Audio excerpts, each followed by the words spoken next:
fracturas de retropié y patrones de lesión y hallazgos de imágenes relevantes.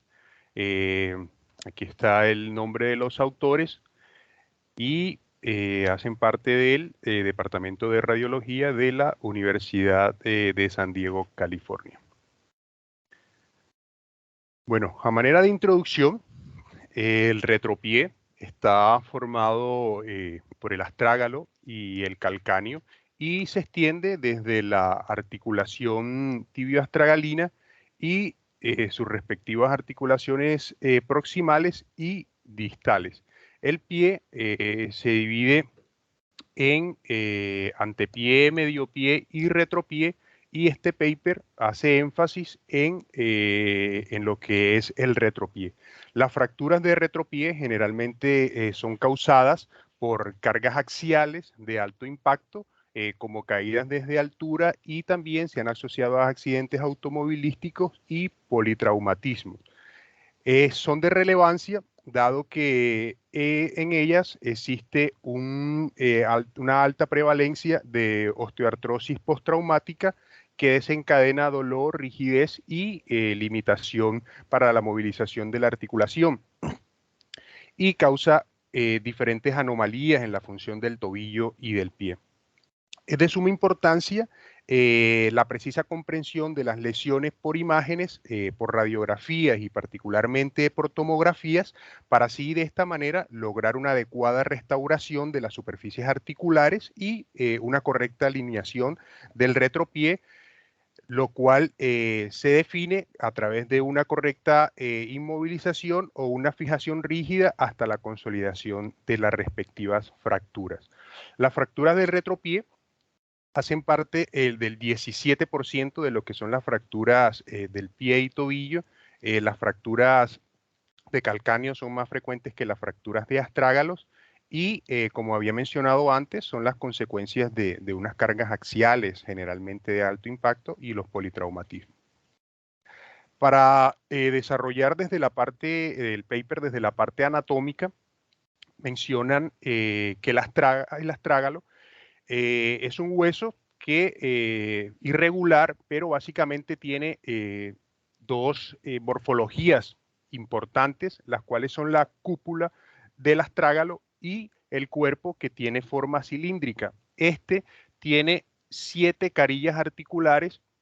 En la cara superior está la carilla articular o el domo astragalino, que articula con la articulación tibial y tibio-astragalina, con la tibia y el peroné, y forman lo que es la articulación del tobillo. En la cara posterior tiene la faceta articular posterior, una faceta articular media y una faceta articular anterior que articula con el calcáneo y forman la articulación subastragalina. Y en la cara anterior, lo que es la cabeza del astrágalo articula directamente con el hueso navicular. Con respecto a la irrigación, recibe sangre a través de 3 grandes arterias o 3 arterias principales: la arteria tibial posterior, la arteria tibial anterior y la arteria dorsal del pie. Como dato relevante, hay muchas conexiones o suministro sanguíneo de manera intraósea. Esto es muy llamativo en el astrágalo y representa gran importancia porque dependiendo los tipos de fracturas que posteriormente menciona el paper, desencadenan diversos mecanismos que desarrollan osteonecrosis. Y el paper da mucha relevancia a lo que es la arteria tarsal, que es rama de la tibial posterior y anastomosis junto con una anastomosis de la arteria perforante del peroné, que se anastomosan en lo que sería el techo del seno del tarso. La clasificación de las fracturas del astrágalo se define epidemiológicamente, representan el 3 al 5% de las fracturas del pie y del tobillo.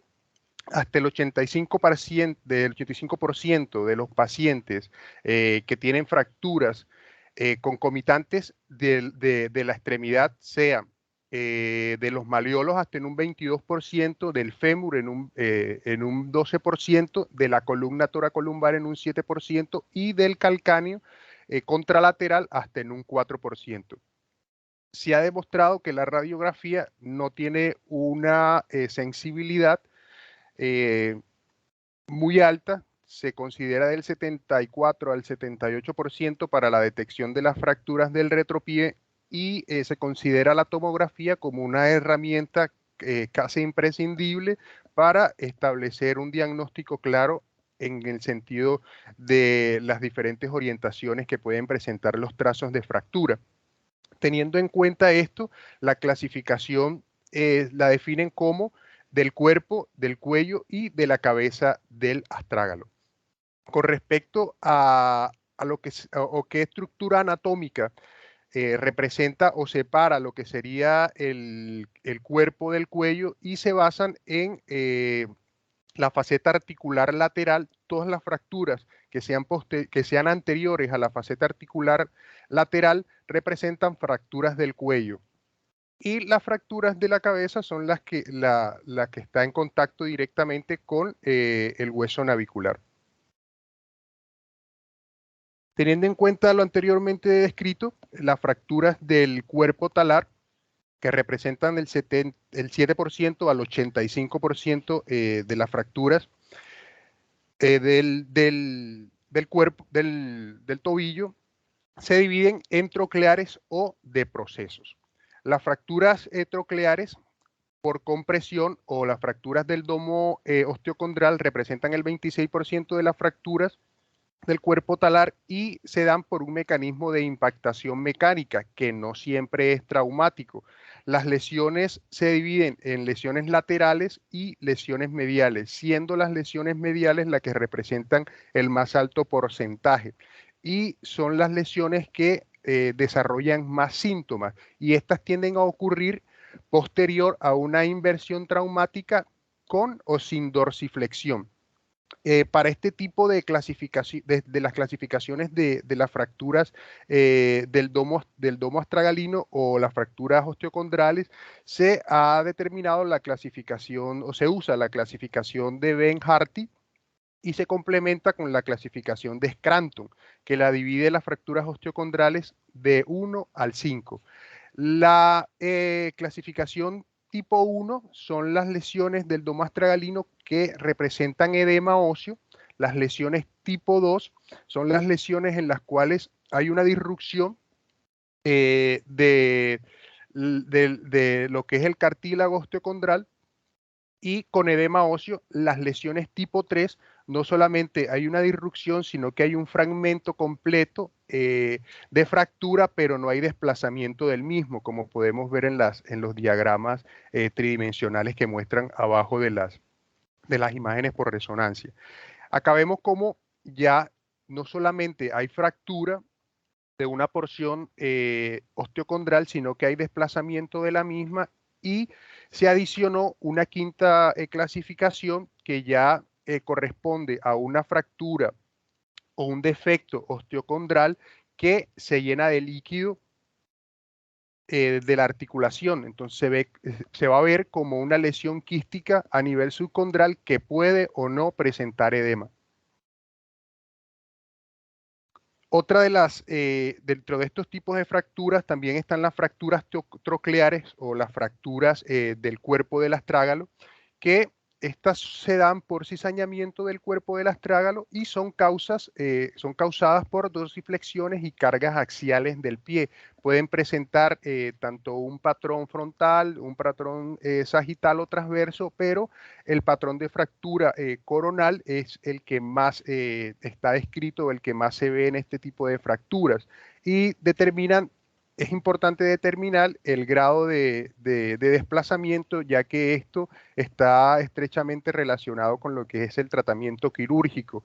Y este tipo de fracturas es la que mayormente se ve asociado con osteoartrosis hasta en un 65%, osteonecrosis del astrágalo hasta en un 38% y las osteoartrosis subastragalinas hasta un 35% de los casos.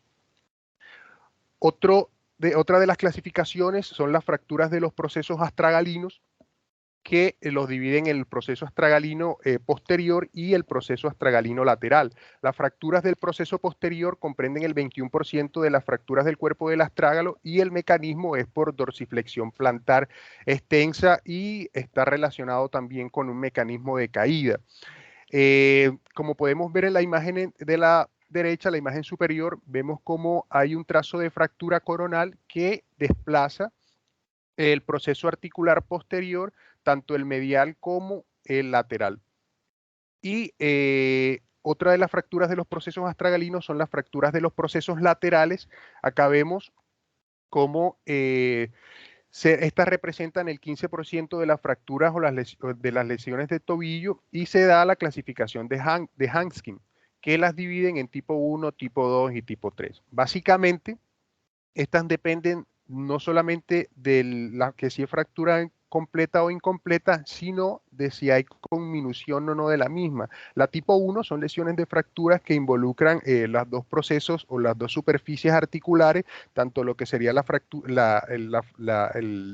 superficie articular del peroné como la superficie articular del calcáneo, y la fractura tipo 2 ya se ve con minución que involucra todo el proceso lateral, y la fractura tipo 3 solamente compromete la parte antero-inferior del proceso articular lateral y afecta solo la articulación subastragalina. En la imagen de radiografía podemos ver cómo hay fractura del proceso articular del astrágalo y además hay una conminución marcada del mismo, lo que clasificaría como una fractura Hankin tipo 2. El tratamiento generalmente es conservador si el trazo es pequeño o menor de 10 milímetros y no presenta desplazamiento o conminución. Dentro de las otras fracturas que habla el paper son las fracturas del cuello talar y habla que estas representan el 5% de las fracturas del astrágalo. La causa más común son los accidentes automovilísticos y las caídas de altura y las clasifican desde el tipo 1 hasta el tipo 4 y depende del grado, no solamente del grado de desplazamiento que hay en la fractura, sino que del grado de subluxación o dislocación que haya entre la fractura, entre la articulación tibioastragalina. Las dividen en tipo 1, que son las fracturas del cuello del astrágalo, obviamente anteriores al proceso lateral, como ya había mencionado antes. La tipo 2 ya presenta subluxación y dislocación del astrágalo en la parte subastragalínea y tibioastragalina. La tipo 3 no solamente hay fractura del cuello, sino que ya se presenta una marcada subluxación de la articulación y la tipo 4 no solamente hay fractura, sino que hay desplazamiento marcado hacia posterior de lo que sería el cuerpo del astrágalo y también se asocia a fracturas del maliolo tibial. Acá vemos cómo está resumida la tipo 1, fracturas del cuello. La tipo 2, hay una subluxación y dislocación de la articulación tibioastragalina y subastragalina. En la tipo 3 vemos cómo hay ya una dislocación y una subluxación marcada. Y en la tipo 4 ya vemos cómo hay una fractura transversa sobre el maliolo tibial y un desplazamiento marcado de lo que sería el cuerpo del astrágalo. La prevalencia de estas fracturas está enumerada desde, desde el tipo de fracturas que presentan y la prevalencia más alta es la de las fracturas tipo 4 con un 43%, perdón, de las fracturas tipo 2 con un 43%. Las fracturas de la cabeza del astrágalo también menciona el paper, pero no onda con mucho detalle sobre este tipo de fracturas y representa el 3 al 19% de las fracturas del astrágalo, presenta dos patrones, hablan o las relacionan más con accidentes automovilísticos de alta energía. Se presentan hay dos patrones, una fractura por desplazamiento con minución y una fractura por cizañamiento por carga dirigida, que es axial, es una carga axial a través del hueso escafoide y la cabeza del astrágalo termina impactada en el mismo. Y otro tipo de lesiones que se ve mucho en el astrágalo y o que menciona el paper son las luxaciones subastragalinas y las luxaciones talar total. Acá vemos como en la radiografía de la parte superior muestra una subluxación astragalina con desplazamiento medial y en la imagen por tomografía en plano sagital remasterizada vemos como hay un fragmento de la cabeza del astrágalo en su porción inferoposterior y también vemos cómo hay fractura del proceso posterior del mismo. Hablando de lo que es el hueso calcáneo, representa el hueso más grande del tarso y este hueso está o sostiene dos diferentes tipos de tensiones. Una tensión axial que soporta todas las cargas del cuerpo y una tensión que se proyecta sagitalmente cuando se realiza la flexión del pie. Y esta tensión se maneja o se dispersa de forma sagital. El hueso calcáneo tiene cuatro facetas articulares. La faceta articular posterior, que es la más relevante y la que soporta hasta el 75% del peso, también tiene una faceta medial y una faceta anterior. Estas facetas se fusionan con el astrágalo. Tiene una faceta articular anterior que es una articulación tipo silla de montar, con el hueso cuboides y también tiene un surco o un canal que sirve de deslizamiento o de polea para los tendones del peroné y también tiene un tubérculo posterior para la inserción del tendón de Aquiles, un tubérculo lateral para la inserción del músculo brevis del quinto dedo y una inserción medial que sirve para la inserción tanto de la fascia plantar como del músculo flexor brevis como el músculo aductor del halus. Es de mucha importancia tener en cuenta que hay dos tipos de tracciones en trabeculares dentro del hueso calcáneo. Estas tracciones son longitudinales y son transversas, lo que dependiendo de este tipo de disposición trabecular es por las cargas que soporta el calcáneo y hay una porción o un triángulo neutro que ayuda a dispersar las fuerzas axiales que se ejercen sobre el hueso. Es importante tener en cuenta esto porque estas fibras que se proyectan de manera longitudinal son fibras trabeculares muy ricas y se usan para la fijación de los materiales de osteosíntesis en estas zonas. Las fracturas del calcáneo están concomitantes siempre o la gran mayoría de las veces con otro tipo de fracturas, como son las fracturas de los malleolos tibiales, las fracturas del peroné proximal y estas se ven hasta en el 25% de los casos. También se asocian a fracturas de la columna lumbar en un 10% y fracturas del calcáneo contralateral. Hablando de lo que son las imágenes, ante la sospecha de una fractura de calcáneo, lo indicado es solicitar obviamente la radiografía y nos ayuda para ver la congruencia que existe entre los procesos articulares del calcáneo, los ángulos de Boehlert y los ángulos de Guisani. El ángulo de Boehlert es un ángulo que se forma entre la convergencia de unas proyecciones de líneas lo podemos ver con las líneas punteadas. Este es el ángulo de Boehlert, normalmente va desde 20 hasta 40 grados y es la proyección de la línea entre la tuberosidad posterior y la tuberosidad anterior. Ahí vemos cómo se proyecta la primera línea y hay una segunda línea que se proyecta sobre el borde cortical superior de la tuberosidad posterior y vemos cómo se proyecta la segunda línea y en esta línea se forma un ángulo que normalmente debe ir de 20 a 40 grados. Y por otro está el ángulo de Guisani, que básicamente es la proyección o la congruencia que existe entre una línea que se desliza sobre el proceso articular posterior y una línea que se desliza sobre el proceso articular anterior. Esta forman un ángulo que normalmente va de 120 a 145 grados. Cuando encontramos estos ángulos dentro de los límites normales, se habla de que existe una congruencia articular de los procesos articulares y habla de lo que es la estabilidad del calcáneo. Con respecto a lo que son las líneas de fracturas o las fracturas del calcáneo, se dividen en líneas de fracturas. Línea de fractura principal, unas líneas de fractura secundarias y unas líneas de fractura terciarias. Estas líneas de fractura básicamente se dan porque el calcáneo soporta las cargas axiales, como se ha mencionado, y esta carga axial va dirigida desde el astrágalo hasta el calcáneo.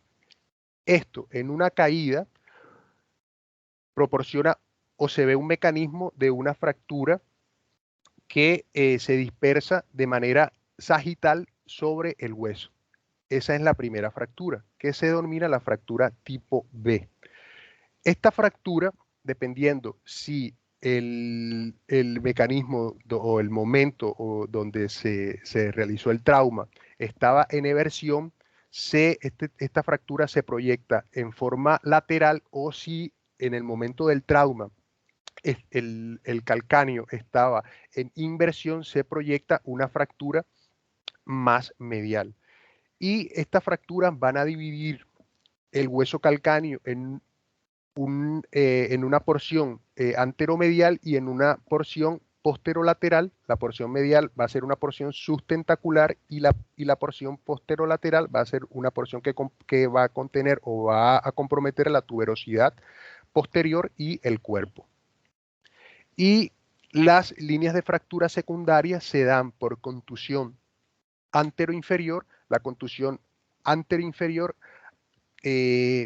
sobre las cargas o sobre la fuerza proyecta una fractura que va hacia la tuberosidad posterior y se proyecta inferior, lo cual se denomina fractura tipo en lengua. Y obviamente por las fuerzas mecánicas que ejerce el tendón de Aquiles sobre este hueso que se ha fracturado, lo desplaza hacia superior. Y por último, y el otro tipo es la impactación que se ve de manera inferoposterior, y este tipo de fracturas proyecta una depresión articular sobre el proceso o la faceta articular posterior. Con respecto a la evaluación radiológica, se utiliza el paper mencionado. Una clasificación de manera de imágenes por radiología principalmente, y una por tomografía. La clasificación por radiología, que por imágenes radiográficas utiliza la clasificación de Excel-Opresti, que básicamente lo que usa es la proyección lateral del tobillo y divide las fracturas en tipo lengua y tipo de presión articular, como lo mencioné en la diapositiva anterior.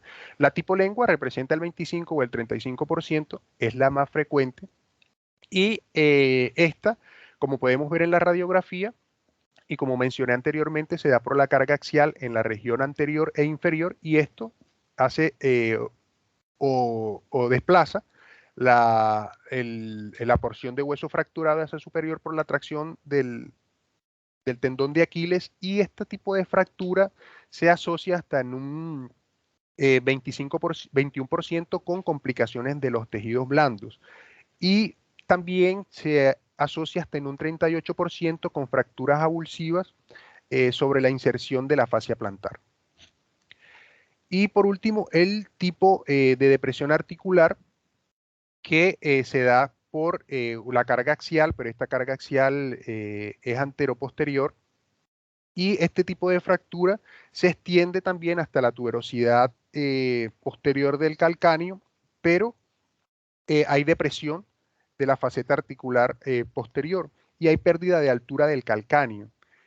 Acá vemos en imágenes de tomografía en un plano sagital cómo hay esa marcada depresión de la faceta articular posterior, y este tipo de fractura se asocia a lo que es la inestabilidad de los tendones, de los tendones peroneos. Y esto se da por lesiones sobre el sustentáculo, perdón, lesiones sobre la inserción del retináculo superior e inferior de lo que son los tendones, lo que le da esa fuerza o esa estabilización, y esto se asocia a desplazamiento. Vemos como en una tomografía, en un plano de tejido, en una proyección de tejido blando, vemos cómo se desplaza, o así lo menciona el paper, vemos cómo se desplaza hacia la manera, hacia lateral, lo que serían los tendones peroneos cortos y peroneos largos del peroneo. Y por último, la evaluación de las fracturas por tomografía se determina con la clasificación de Sander. El método tomográfico de la clasificación de Sander lo que determina es en qué localización se encuentra el trazo de fractura y cuántos trazos de fracturas hay. ¿Qué dice esta? Que mirando la faceta articular posterior se pueden presentar tres tipos de fractura o tres líneas de fractura. La línea A, que es un trazo de fractura lateral, la línea B, que es un trazo de fractura central, y la línea C, que es un trazo de fractura medial. ¿Y cuántos fragmentos hay comprometidos después de que se ve ese trazo de fractura? La tipo 1 determinan cuando hay una o más fracturas, pero no hay desplazamiento. La tipo 2, cuando hay una línea de fractura, hay desplazamiento y hay dos fragmentos de la articulación facetaria posterior. La tipo 3, hay dos líneas de fracturas con tres fragmentos. Y la tipo 4, hay más de dos líneas de fractura interarticular con tres fragmentos. Entonces, resumiendo lo que dice el paper, vemos tipo A, una fractura, un trazo de fractura sobre la faceta articular posterior, un trazo de fractura lateral, tipo A. Pero como hay dos fragmentos óseos, se clasifica como tipo 2. Acá vemos un solo trazo de fractura sobre la faceta articular posterior, pero hay dos fragmentos de hueso sobre la faceta articular posterior, la clasifican como tipo B por el trazo de fractura central, pero tipo 2 porque hay dos fragmentos óseos. Y acá vemos un trazo de fractura tipo C o medial y la clasifican como tipo 2 porque hay dos trazos de fractura. Y vemos como en esta última imagen de tomografía en un plano coronal hay dos trazos de fractura sobre el proceso articular posterior. Ya esos dos trazos de fractura la dan la clasificación tipo 3, pero la determinan como tipo A y B porque hay tanto trazo de fractura lateral como trazo de fractura medial. Y a manera de conclusión, la anatomía única, la vulnerabilidad y la función anormal del retropié en el contexto de una fractura postraumática puede conducir a una morbilidad devastadora a largo plazo después de las lesiones de alta o baja energía, particularmente si esas lesiones no se diagnostican y no se tratan de manera adecuada. Muchas gracias. ¿Alguna pregunta?